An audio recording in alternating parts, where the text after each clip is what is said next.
In a jaw-dropping incident off the coast of Nassau, the Bahamas' $13 million superyacht Aurora collided with the giant $1.2 billion cruise liner, Allure of the Seas, on December 11.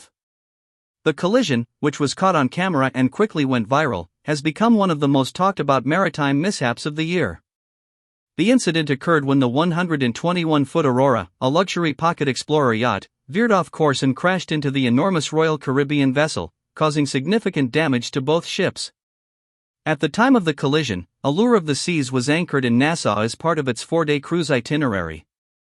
Meanwhile, the Aurora, a relatively small but luxurious yacht, was approaching the dock. What initially appeared to be a routine maneuver quickly turned into a chaotic scene. It's speculated that a mechanical failure or navigational error caused the yacht to lose control and drift toward the massive cruise ship. The result was a scraping collision along the port side of Allure of the Seas, which left visible damage on both vessels. The impact caused the Aurora to slide along the side of the cruise ship before eventually dislodging. During the crash, one of Aurora's antenna masts collided with a lifeboat on Allure of the Seas, knocking off one of its radar domes. Additionally, the top portion of the mast fell onto the ship's jacuzzi sun deck, leaving visible damage to the area. Despite the force of the collision, the Allure of the Seas continued on its journey without requiring immediate repairs, thanks to the ship's robust and durable construction. On the other hand, the Aurora, constructed by US-based Nordhavn, wasn't so lucky.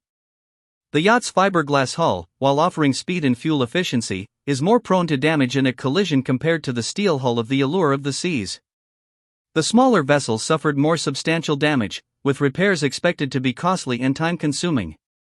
In a dramatic scene, a crew member on the Aurora was seen running frantically across the deck, throwing fenders in an attempt to mitigate the impact, but it was clear that the sheer size difference between the two vessels left little room for such efforts to have much effect.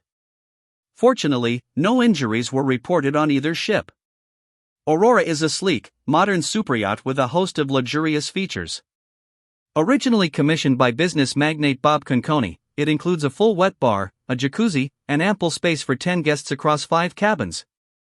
Powered by twin MTU diesel engines, the yacht can cruise at 9 knots and has a range of 5,500 nautical miles. As a pocket explorer, it offers many of the same capabilities as larger superyachts but in a more compact form, making it ideal for long-distance exploration. In stark contrast, the Allure of the Seas is a massive floating city. Launched in 2009, it was once the largest cruise ship in the world, holding that title until 2015. At 362 meters long, the ship can carry up to 6,780 passengers and crew. The vessel boasts 18 decks, complete with various dining, entertainment, and recreational options, including a rock climbing wall, surfing simulator, and even a carousel. Due to its sheer size and engineering, the Allure of the Seas sustained relatively minimal damage, a testament to the durability of such colossal ships. Although the full extent of the damage to Aurora remains unknown, the fiberglass hull of the smaller yacht is likely to require significant repairs. The yacht is currently in the Bahamas, where its owners are no doubt preparing for hefty repair bills. Meanwhile, the Allure of the Seas sailed on without interruption, proving that even a collision with a vessel of that size hardly phases it.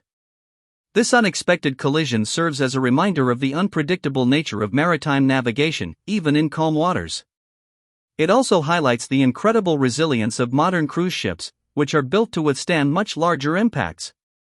As for the Aurora, it now faces the challenge of repairing significant damage, while Allure of the Seas continues its luxury voyages, undeterred by the incident.